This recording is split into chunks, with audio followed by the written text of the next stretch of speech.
सहनाववतु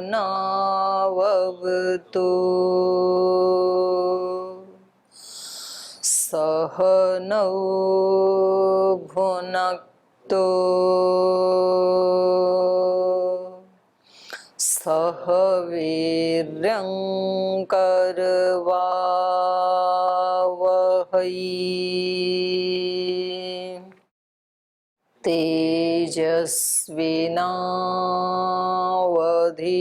तेजस्विनावधीतमस्तु मा विद्विषावहै। ॐ शान्ति शान्ति शान्तिः।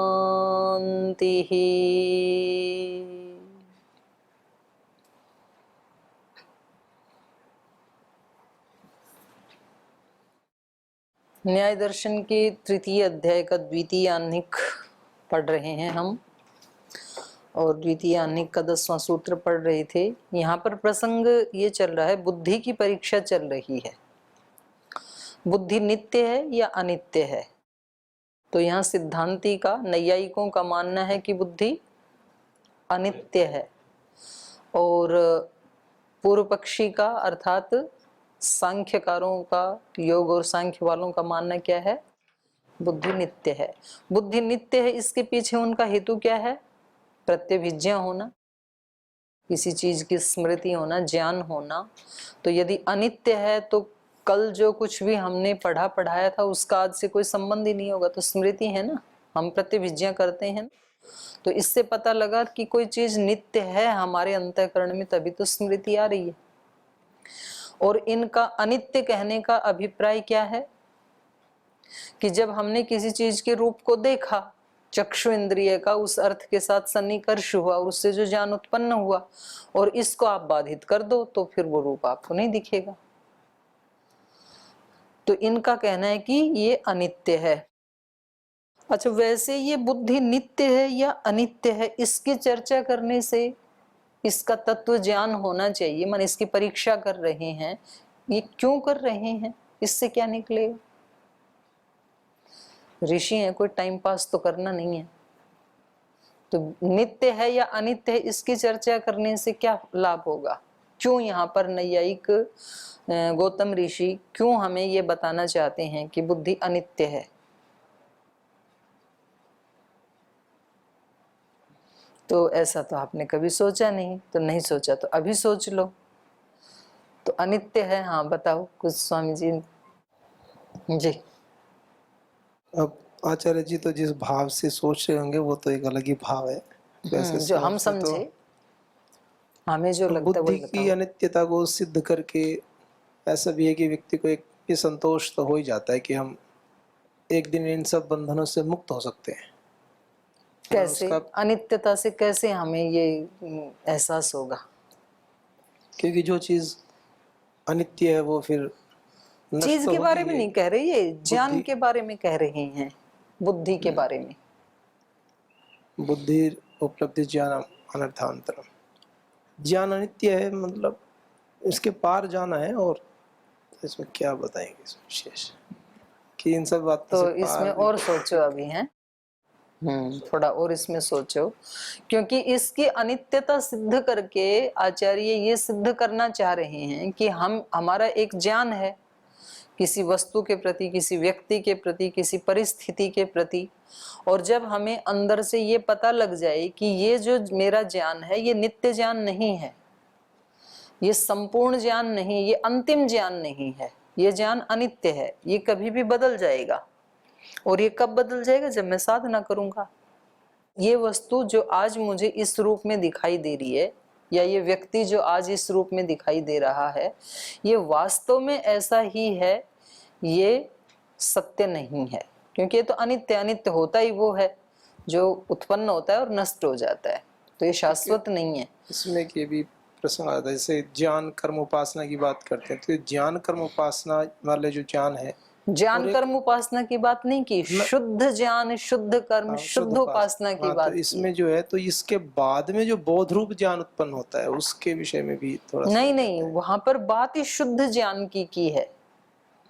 मतलब 3 जो साधन बताए हैं ना सत्यार्थ प्रकाश में या ऋग्वेद आदि भाष्य भूमिका में भी महर्षि दयानंद ने उसका विशेषण लगाया है। ज्ञान तो सारे ही हैं, पर वो ज्ञान हमारे शुद्ध ज्ञान नहीं है। शुद्ध ज्ञान होना चाहिए, वो साधन बनेगा। शुद्ध ज्ञान शुद्ध कर्म, कर्म तो हम सारे करते ही हैं, पर वो हमारे कर्म शुद्ध भी हैं कि नहीं, ये हमें खुद उसका अन्वेषण करना पड़ेगा। और उपासना हम कर ही लेते हैं, संध्या हवन जप तप यज्ञ सब कर लेते हैं हम, लेकिन वो शुद्ध है या अशुद्ध है? तो जो गीता में कहा मंत्रहीन यज्ञ तामसिक होता है, तो मंत्रहीन तो कभी होता नहीं है, मंत्र तो बोलते ही हैं। तो वहां पर मैंने बताया था ना, मंत्रहीन का मतलब क्या है? वो गुप्त परिभाषण परमात्मा के साथ हमारा हो रहा है कि नहीं हो रहा है, ये है बात। उसके साथ हमारा संभाषण हो रहा है यदि मंत्र बोलते हुए, तब तो वो यज्ञ सात्विक है। और यज्ञ करते समय गुप्त परिभाषण भी हो रहा है, पर कामना ये है वहां पर कि ये यज्ञ करके मेरा कुछ पुण्य बढ़ेगा, तो कामना होगी ना ये, तो फिर ये राजसिक श्रेणी में चला गया। तो भाई आप क्यों इतना ये गायत्री का जप कर रहे हैं, 2 घंटा यज्ञ कर रहे हैं, क्यों कर रहे हैं? बोल जी बुद्धि शुद्धि के लिए, शक्ति प्राप्ति के लिए, तो फिर ये राजसिक श्रेणी में चला गया। और क्यों कर रहे हैं? इसलिए कर रहे हैं, हमारा कर्तव्य है, तब ये सात्विक श्रेणी में आएगा। तो वहां पर भी उन्होंने 3 विशेषण लगा दिए, शुद्ध ज्ञान शुद्ध कर्म शुद्ध उपासना। तो सारी उपासनाएं शुद्ध नहीं होती हैं, सारे कर्म शुद्ध कर्म नहीं होते। हम भी सुबह से शाम तक जो कर रहे हैं, अब कक्षा तो एक ही हो रही है, कर्म तो हो ही रहा है सबका, लेकिन जरूरी नहीं है कि ये हम सबका एक ही जैसा कर्म हो रहा है। किसी का शुद्ध भी हो सकता है, किसी का अशुद्ध भी हो सकता है, किसी का मीडियम भी हो सकता है।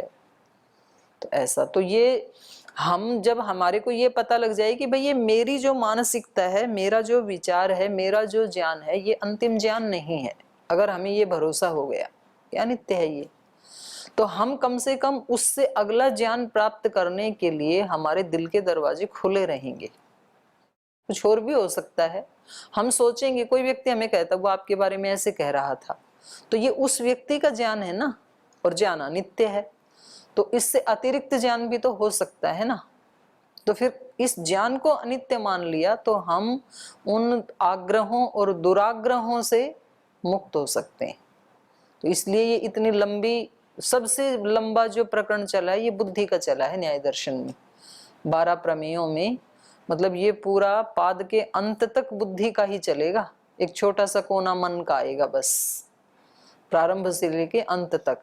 क्योंकि सब समस्याओं का मूल ये हमारा विचार ही है, हमारी धारणा ही है। जो हमने वस्तुओं के बारे में, व्यक्तियों के बारे में, परिस्थितियों के बारे में जो हमारा ज्ञान एक बार फिट हो गया, धारणा बना ली, उसको हम अंतिम मानते हैं और हम वैसा ही व्यवहार करते हैं फिर। तो ये हमारी सबसे बड़ी समस्या है, तो इसलिए इन्होंने इतना लंबा खींचा है इसको। तो चलिए इसको आगे बढ़ाते हैं। तो कल इन्होंने बताया था, इन्होंने हेतु क्या दिया था कि भाई जैसे अनित्य है, इसमें आपके पास क्या हेतु है? तो इन्होंने अनित्य का हेतु दिया था कि मन जो है वो विभु नहीं है, अणु परिमाण वाला है, और क्रमशः वो एक एक विषय के साथ जुड़ता है। तो इसलिए हमें सारे ज्ञान एक साथ नहीं होते हैं, गंध आदि का ज्ञान हमें पर्याय से होता है। तो ये कह रहे हैं कि ये तो हम हमारे उसमें भी, इसमें तो कोई अंतर नहीं आएगा। एकम अंतःकरणम नानावृत्तयः इति, ये तो था सिद्धांति का। सति अभेद वृत्ति है, पूर्व पक्षी का कहना यह है कि वृत्ति और वृत्तिमान एक ही है, इसमें भेद नहीं है, अभेद है। वृत्तियों के एक ग्रुप को ही वृत्तिमान कहते हैं और वो नित्य है। तो वृत्ति वृत्तिमान का क्या हो गया? अभेद। और फिर ये अलग अलग ज्ञान जो हमें महसूस हो रहे हैं, ये क्या है? तो कहा स्फटिक अन्यत्व अभिमानवत् तद अन्यत्व अभिमानः। जैसे स्फटिक मणि में उसके सामने जैसे जैसे रंग लाते हैं, नीला पीला लाल आदि, तो वैसी वैसी वो आभासित होती है। तो ऐसे ही हमें ये अलग अलग जो ज्ञान हो रहा है विषयों का, ये हमारा मिथ्या अभिमान है, भ्रम है हमारा। जैसे वहां पर स्फटिक मणि में कोई परिवर्तन नहीं आता, वो एक ही रहती है, ऐसे वृत्तिमान एक ही हैं। ये अलग अलग वृत्तियां हैं और वृत्तिमान कोई इनसे अलग है, ये हमें भ्रम हो रहा है स्फटिक मणि की तरह से। ये इनका हेतु था। तो ये इन्होंने खंडित कर दिया कि आप नानात्व को स्फटिक मणि के अभिमान की तरह से बता रहे हैं, गंधादि के नानात्व की तरह ये नानात्व क्यों नहीं दिखा रहे हैं? क्योंकि वहां स्फटिक मणि एक ही है, उसमें उसके सामने कलर्स अलग अलग लाई जाते हैं, लेकिन जो गंधादि का ज्ञान है वो उसका जैसा ज्ञान नहीं है कि एक ही ज्ञान है और उसमें हमें भ्रम हो रहा है। क्योंकि हर इंद्रिय का अलग विषय है, अलग इंद्रिय अलग विषय से जुड़ती है, चक्षु रूप से जुड़ता है, श्रोत्र शब्द से जुड़ता है, तो यहाँ कोई अभिमान नहीं है। तो इन्होंने कहा कि भाई आप यही दृष्टांत क्यों दे रहे हैं, न पुनः गंधादि अन्यत्व अभिमानवत। तो कह रहे हैं इसमें तो हेतु नहीं है आपके पास कि आप यही उदाहरण दें और ये वाला ना दें। तो कह रहे हैं आपके पास भी कोई हेतु नहीं है। बोले नहीं, हमारे पास तो है हेतु। न ज्ञानानाम क्रमेण उपजन अपाय दर्शनात्। हमारे जो ज्ञान है उनका तो उपजन अपाय देखा जाता है। जब मन चक्षु इंद्रिय के साथ जुड़ता है तो रूप का दर्शन, रूप का ज्ञान होता है। जब उसका अपाय होकर के घ्राण इंद्रिय के साथ जुड़ता है तो गंध का ज्ञान होता है, श्रोत्र इंद्रिय के साथ जुड़ता है तो शब्द का ज्ञान होता है। तो इस तरह से इनका ये खंडित हो गया। तो स्फटिक अन्यत्व अभिमानवत इति एतत् अमृष्यमाण क्षणिकवादी आह। तो ये इसको सहन न करते हुए अगले सूत्र में क्षणिकवादी कह रहा है, क्योंकि अभी तक इसने स्फटिक को किस रूप में रखा था? क्षण क्षण में परिवर्तित होने वाली, फूल के कारण परिवर्तित होने वाली, इस रूप में रखा था। अब ये दूसरे तरीके से उसको परिवर्तित होने वाली बता रहे हैं। तो कल हमने पढ़ा था स्फटिके भी अपरा परोत्पत्ति क्षणिकत्वात् व्यक्ति नाम अहेतु। कह रहे नहीं, ये जो स्फटिक है इसके उदाहरण को भी आप ठीक ही मान लो जो मैंने दृष्टांत दिया था। क्योंकि जैसे आपके ज्ञान एक एक क्षण में मन जिस जिस के साथ जुड़ता है, जिस जिस विषय के साथ, तो जैसे वहां परिवर्तन हो रहा है वैसे ये स्फटिक मणि भी प्रति क्षण परिवर्तित हो रही है।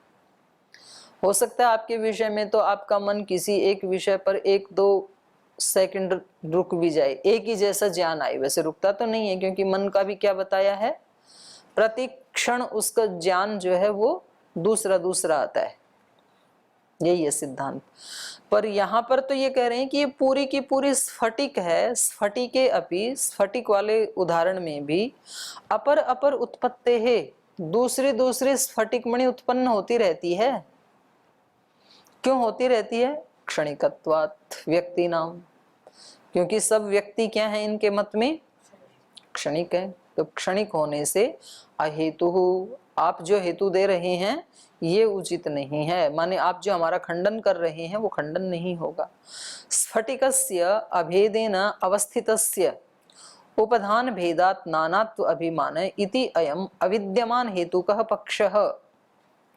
इन्होंने क्या कहा था कि ये जो आप स्फटिक का अभेदेन अवस्थितस्य, जो अभेद रूप से, उसमें कोई भेद होता ही नहीं है, एक स्फटिक मणि रखी है और उसके सामने दूसरे रंग लाते हैं आप तो नानात्व दिखता है, वैसे स्फटिक तो एक ही है। तो स्फटिकस्य अभेदेन अवस्थितस्य उपधान भेदात् नानात्व अभिमान, उसके सामने जो चीज लाई है, उपधान भेदात्, उपधान मतलब उसके समक्ष जो चीज लाई जाती है, तो उसका भेद होने से नानात्व अभिमान, नानात्व का भ्रम होता है। इति अयम, ये जो आपने पक्ष रखा था ये पक्ष अविद्यमान हेतु का पक्ष, ये अविद्यमान हेतु वाला पक्ष, इसमें कोई हेतु नहीं है। कस्मात्, तो कहा स्फटिके भी अपरा परोत्पत्ति है। इन्होंने अहेतुक पक्ष जो बताया था और उसका खंडन किया था, तो कह रहे हैं कि उसका खंडन आप नहीं कर पाएंगे क्योंकि स्फटिक मणि में भी अपरा परोत्पत्ते है, अपर अपर उत्पत्ते है, स्फटिकेपि अन्य व्यक्तयः उत्पद्यन्ते अन्य निरुध्यन्ते इति। उसमें भी प्रतिक्षण क्या हो रहा है, एक अन्य स्फटिक व्यक्ति उत्पन्न हो रहा है और एक अन्य स्फटिक व्यक्ति निरुद्ध हो रहा है। कथम? क्षणिकत्वात् व्यक्ति नाम, आपके पक्ष में तो व्यक्ति क्या है, क्षणिक है। क्षण क्या है? क्षणश्च अल्पियान कालः, सबसे अल्पियान जो काल है उसको क्षण कहा है। क्षण स्थिति का क्षणिकाः, और उस क्षण में जो स्थित हैं, टिकते हैं, वो सब पदार्थ क्षणिक पदार्थ हैं।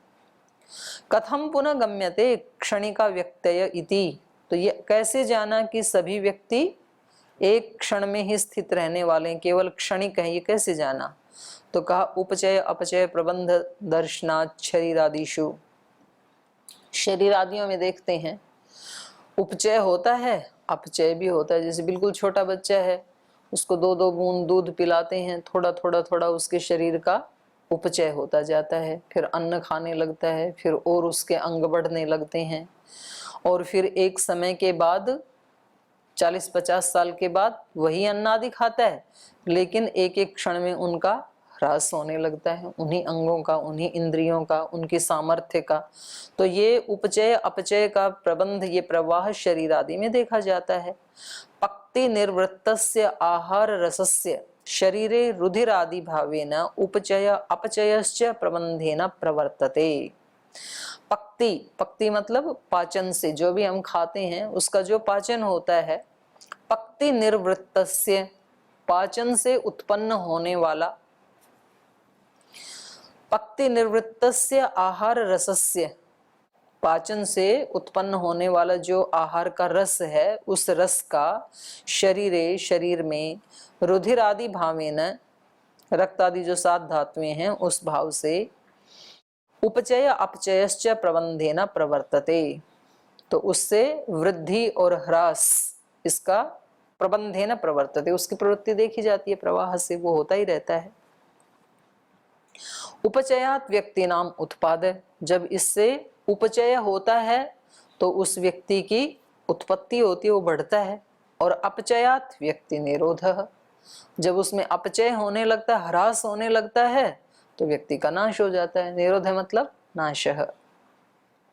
एवं च सति अवयव परिणाम भेदेन वृद्धि शरीरस्य कालांतरे गृह्यते इति, सोयम व्यक्ति विशेष धर्मो व्यक्ति मात्रे वेदितव्य इति।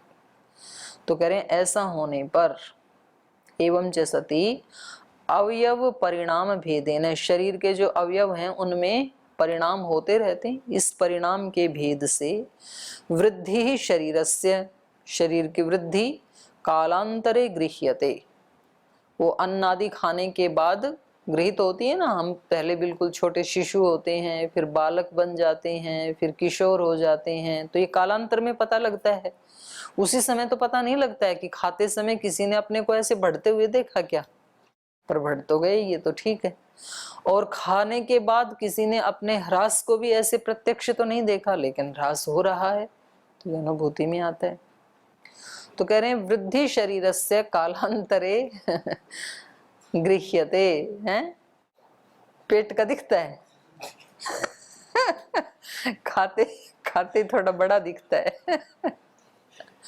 नहीं तो वो तो थोड़ी देर में फिर उसका वो भी तो हो जाता है, ह्रास भी तो हो जाता है पचने के बाद। तो पेट खाते ही यदि आगे निकलता है तो इसका मतलब लीवर कमजोर है। लीवर कमजोर होता है ना, तब होता है ऐसे, नहीं तो नहीं होता है या फिर कुछ थोड़े से समय के लिए होता है तो कालांतर में ये गृहीत होता है शरीर का वृद्धि, वृद्धि शरीरस्य कालांतरे गृह्यते इति, सोयम व्यक्ति विशेष धर्मो व्यक्ति मात्रे वेदितव्य इति। तो ये जो व्यक्ति विशेष का धर्म है, व्यक्ति विशेष से अभिप्राय क्या है यहाँ पर, अलग अलग जो व्यक्ति विशेष हैं तो सब में उपचय अपचय का नियम काम कर रहा है। तो ये व्यक्ति मात्रे वेदितव्य, हर शरीर में हो रहा है ये। तो अब ये सिद्धांती इसके बारे में पूछ रहे हैं, नियम हेतु अभावात, यथा दर्शनम अभ्यनुज्ञा। कह रहे नहीं, ये वृद्धि ह्रास जो है ये व्यक्ति मात्र में नहीं हो रहा है, कहीं हो रहा है कहीं नहीं हो रहा है।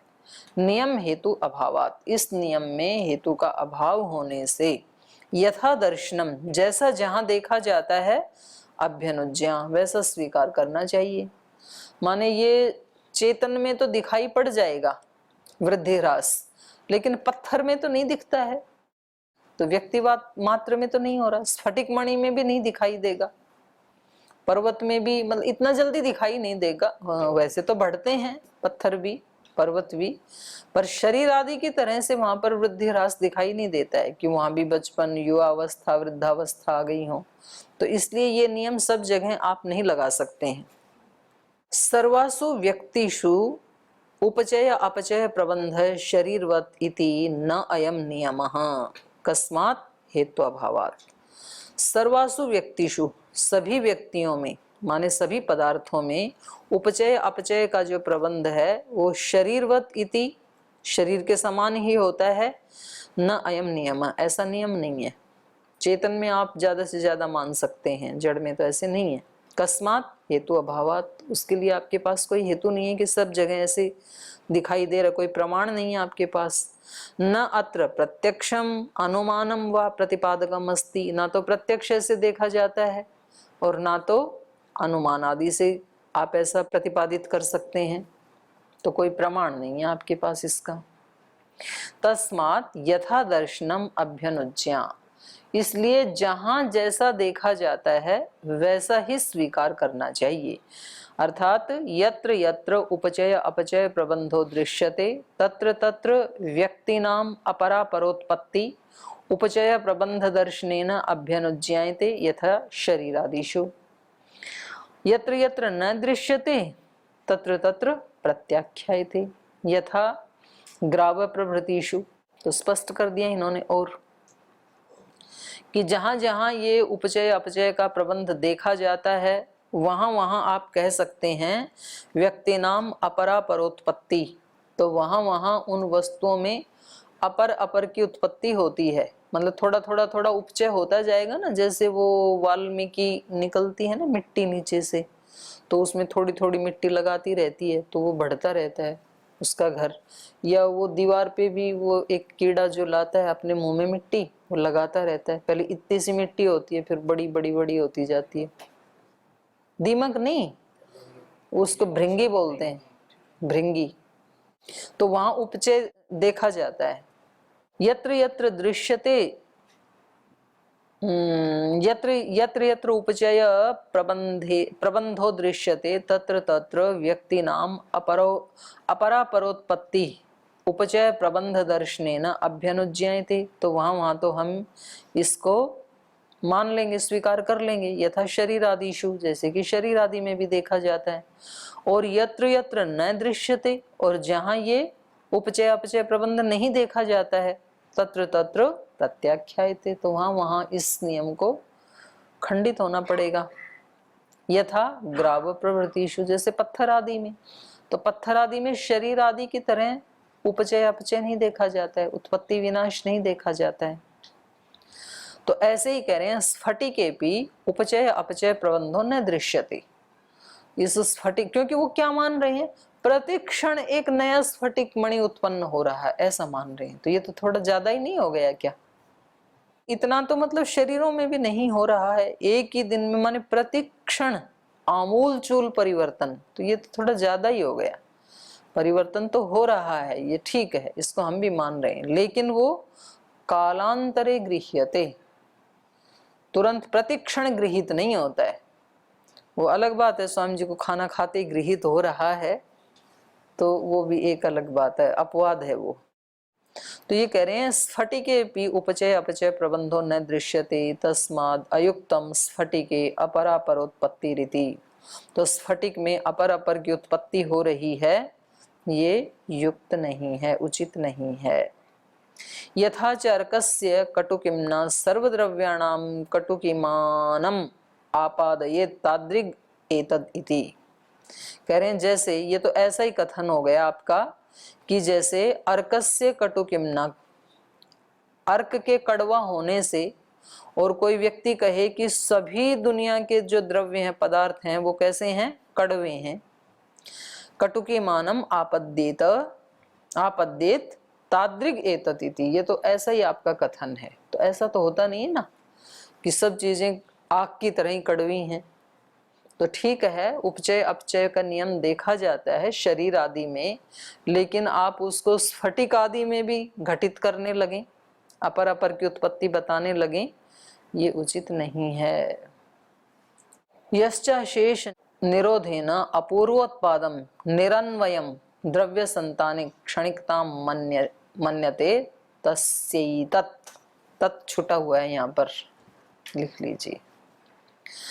यश्च, जो पूर्व पक्षी, अशेष निरोधे, वो क्या मानता है, संपूर्ण का ही नाश हो जाता है एक क्षण में एक व्यक्ति का, और अपूर्वोत्पाद, और जो उत्पन्न हुआ उसका पीछे वाले से कोई संबंध नहीं है, वो अपूर्व उत्पत्ति मान रहा है। तो ये थोड़ा ज्यादा ही हो गया। और वो क्या मान रहे हैं, निरन्वयम।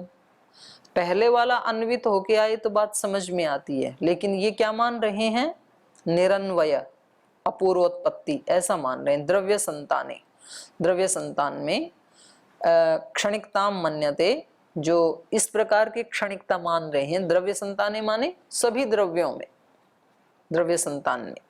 तो ये जो मान रहे हैं उसके लिए हमारा ये कहना है, नोत्पत्ति विनाश कारणोपलब्धे है। कह रहे नहीं, सारी वस्तुएं यदि हर क्षण अशेष रूप से नष्ट हो रही हैं, इसका कोई कारण तो उपलब्ध होता नहीं है, क्योंकि कोई कार्य हो रहा है यदि, तो उसका कारण भी तो होना चाहिए। और अपूर्वोत्पत्ति हो रही है, इसका भी कोई कारण नहीं दिख रहा है। तो ये जो आप कह रहे हैं, ये आपका कथन उचित नहीं है। न उत्पत्ति विनाश कारणोपलब्धे है, उसकी उत्पत्ति और विनाश के कारण की उपलब्धि न होने से। उत्पत्ति कारणम तावत उपलभ्यते अवयवोपचय वाल्मीकि आदि नाम, विनाश कारणम च उपलभ्यते घटादि नाम अवयव विभाग। कह रहे हैं देखो, जहां उपचय अपचय होता है तो उसका कारण दिखाई देता है। उत्पत्ति कारणम तावत उपलभ्यते, जहां जहां जड़ या चेतन में उत्पत्ति होती है तो वहां उसका कारण दिखाई देता है। जैसे वाल्मीकि आदि नाम, तो उसमें मिट्टी आती है ना नीचे से, रोजाना गिल्ली मिट्टी दिखाई देती है, तो उसका कारण हो गया ना उपचय का।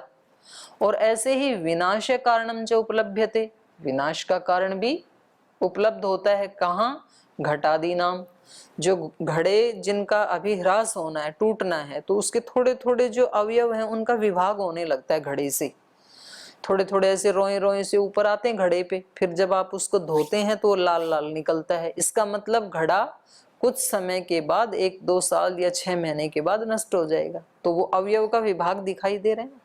तो लोक में जहां भी उपचय अपचय हो रहा है, उत्पत्ति विनाश है, उसका कारण दिखाई देता है।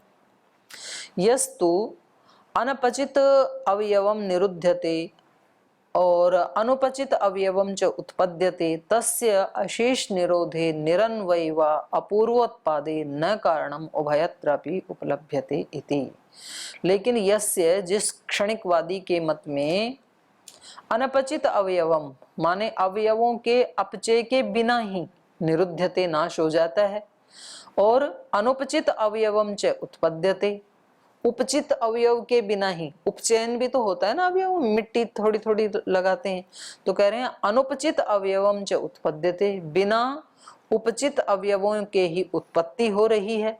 और उसको फिर ये क्या कह रहे हैं, तस्य अशेष निरोधे निरन्वयी, संपूर्ण का नाश होता है प्रतिक्षण और संपूर्ण उत्पन्न होता है बिना अवयव की, अपूर्वोत्पादी न कारणम उभयत्र उपलभ्यते। तो इस पूर्व पक्षी के मत में दोनों ही जगह कारण दिखाई नहीं देता है, ना तो उत्पत्ति का कारण दिखाई दे रहा है और ना तो विनाश का कारण दिखाई दे रहा है। और जिस कार्य के पीछे कोई कारण नहीं है तो इसका कोई प्रमाण नहीं है, क्योंकि जहां जहां कार्य है तो वहां वहां कारण भी होना चाहिए, तो इसलिए निर्हेतुक होने के कारण ये इसका पक्ष मान्य नहीं है, स्वीकार करने योग्य नहीं है। तो आज समय हो गया, आज यहीं विराम लेते हैं, शेष कल।